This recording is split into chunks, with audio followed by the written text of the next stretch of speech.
Hello, today I will be teaching you about the technique of integration known as use substitution.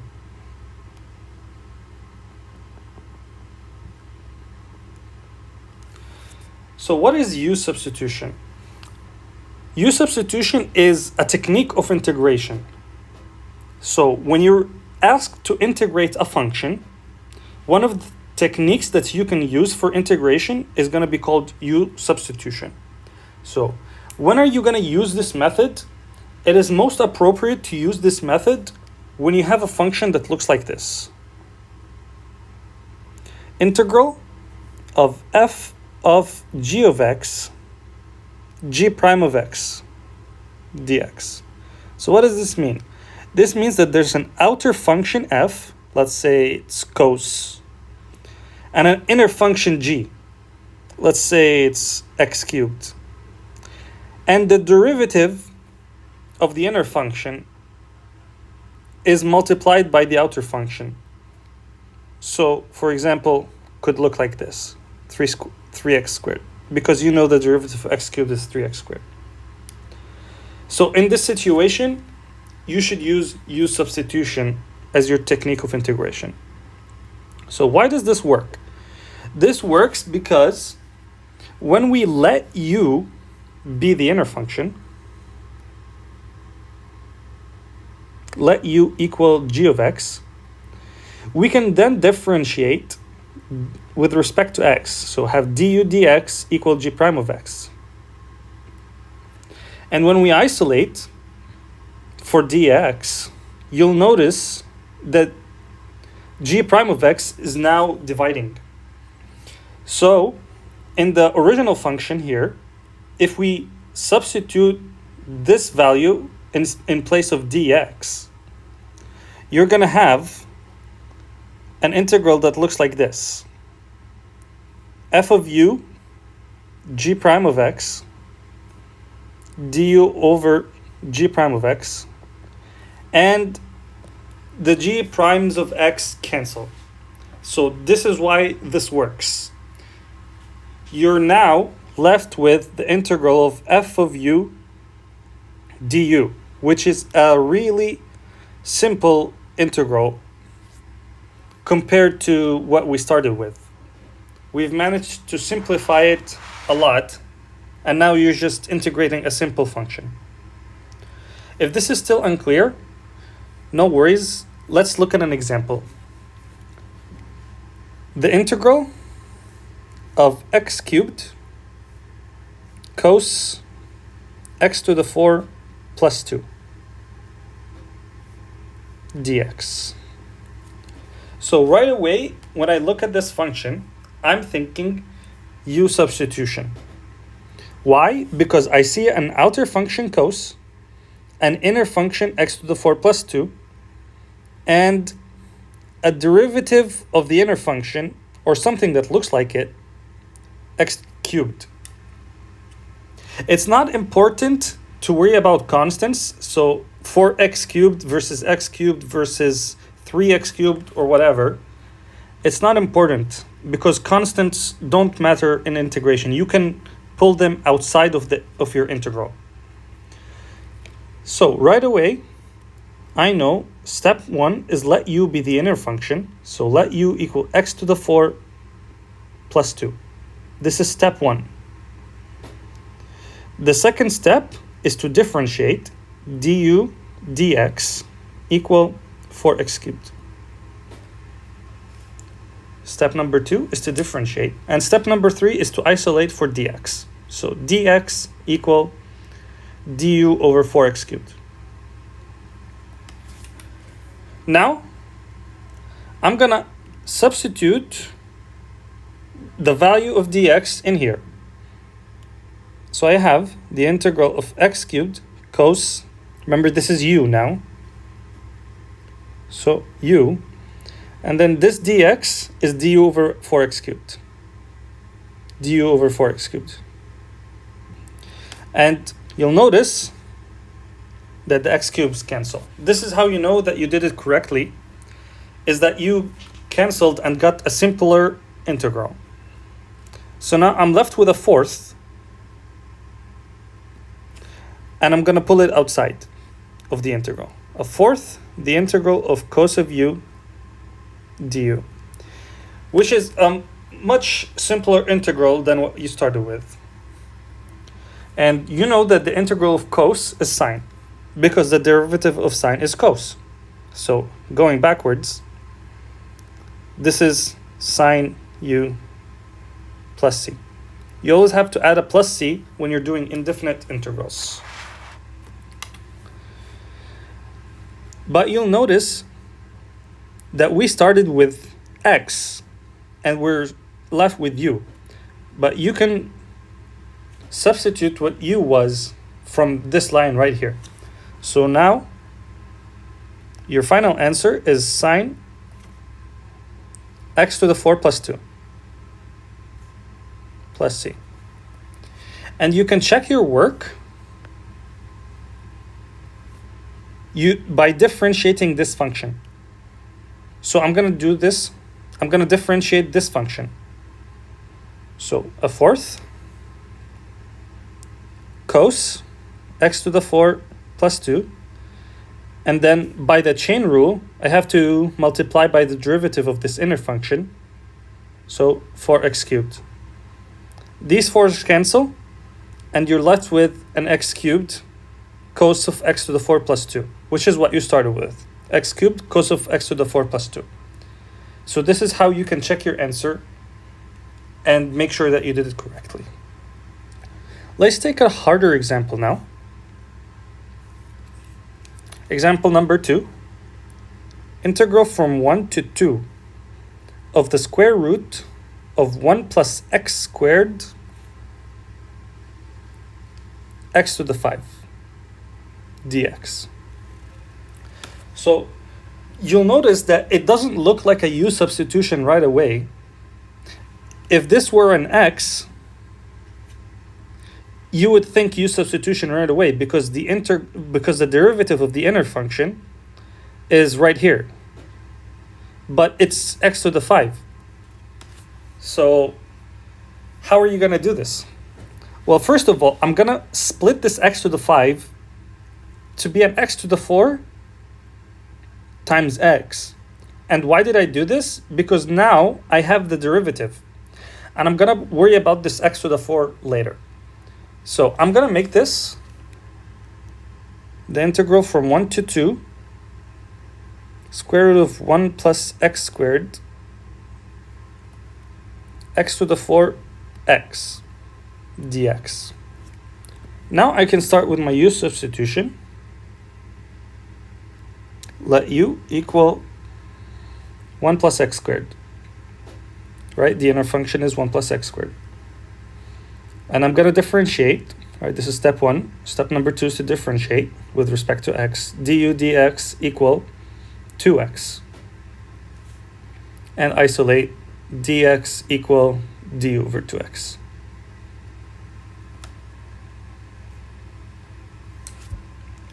And I'm going to substitute right here. Equal the integral of 1 from 1 to 2 square root of 1 plus x squared x to the 4 x du over 2x. And these will cancel out. Let me write it with a different color so it's more clear. This x and this x will cancel out. But you'll notice that you're left with an x to the 4.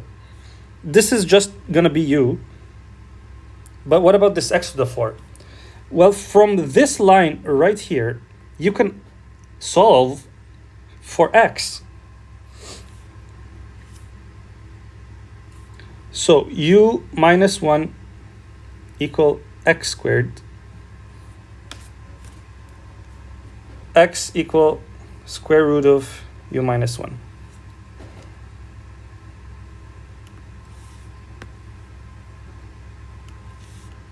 So when I substitute here u square root of u minus 1 to the 4, it's going to be u minus 1 squared.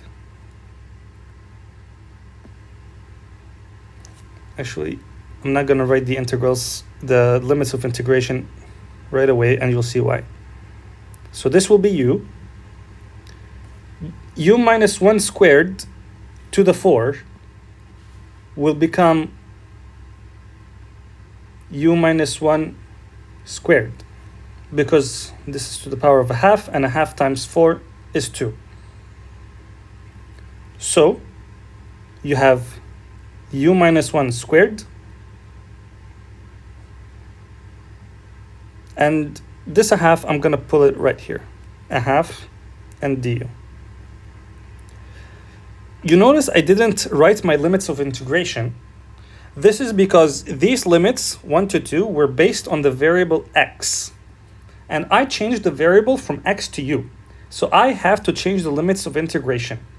And how do I do this? From the first line right here. U equal 1 plus x squared. The limits were from 1 to 2. So when x equal 1, u equal 2. Right? From here, if I substitute 1, this is 2. So when x equal 2, because that was the upper limit, u equal 1 plus 2 squared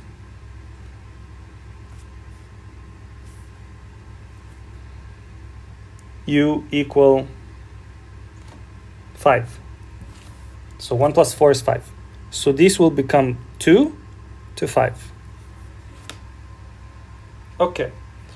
What are the next steps? Well, from here, I would think to expand this.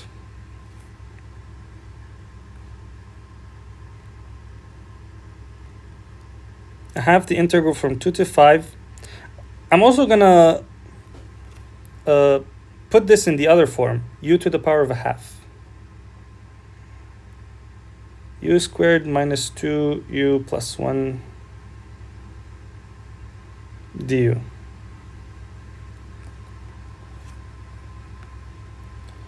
Now I'm gonna multiply this a half in. So a half, I have the integral from 2 to 5. When you're multiplying powers with the same base, you can just add the exponents. So 2 plus a half is 5 over 2. U to the 5 over 2 minus 2 u to the 3 over 2 plus u to the 1 over 2 du. And this is now a simple polynomial that you can integrate.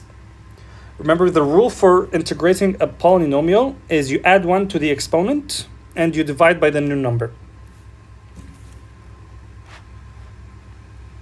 I'm going to expand this a little bit. Equal a half the integral from 2 to 5. Oops, sorry. It's no longer an integral. So u to the 7 over 2 over 7 over 2 minus 2 u to the 5 over 2 over 5 over 2 plus u to the 3 over 2 over 3 over 2.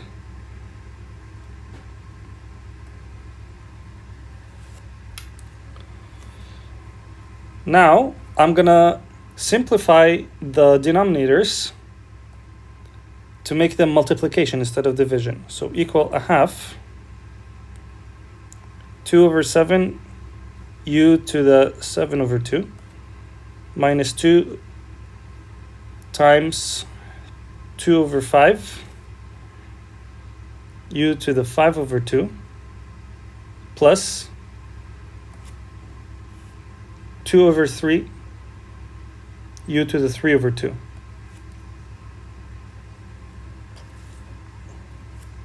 Now I'm going to multiply this a half in right here. So this a half will cancel this 2, this a half will cancel this 2, this a half will cancel this 2. So I'm going to be left with a 7th u to the 7 over 2 minus, well, this 2 and this 5 make it 2/5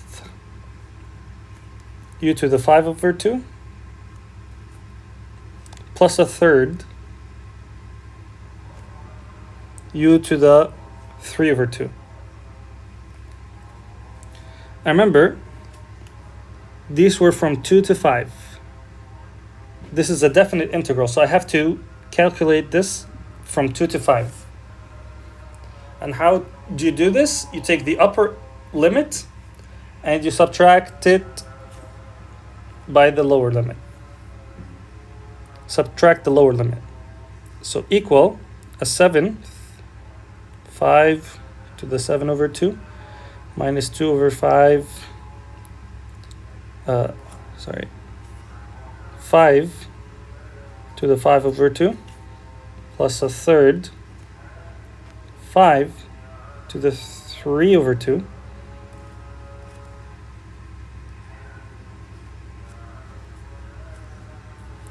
and do all of this minus the same exact expression, but with substituting 2 for u instead of 5. So a 7th, 2 to the 7 over 2, not 5, 2. So minus 2 over 5, 2 to the 5 over 2, plus a third, 2 to the 3 over 2.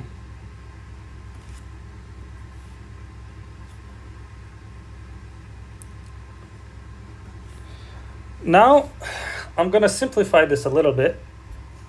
I'm going to factor out a 5 to the 3 over 2 from this first expression. So I'm going to factor out a 5 to the 3 over 2. 5 to the 3 over 2 is just 5 root 5, right? Because it's, if you take a 5 to the power of a half out of here, you're going to be left with 5 to the 2 over 2, which is 5. So this 5 to the 3 over 2 is just 5 root 5.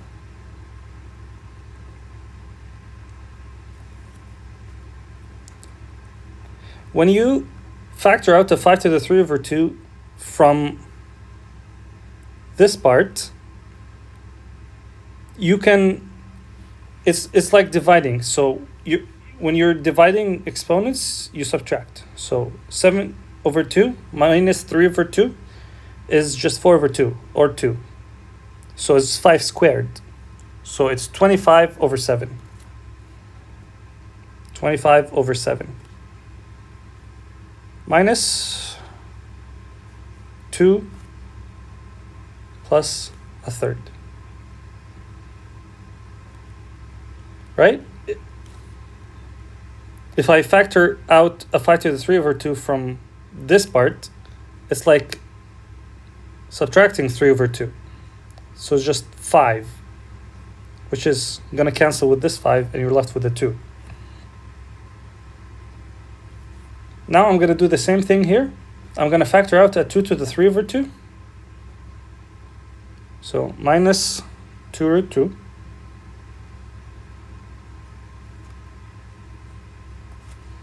And once again, it's the same exact thing. I'm going to be left with a 2 squared, a 2, and a nothing here. So this simplifies to 4 over 7 minus 4 over 5 plus a third.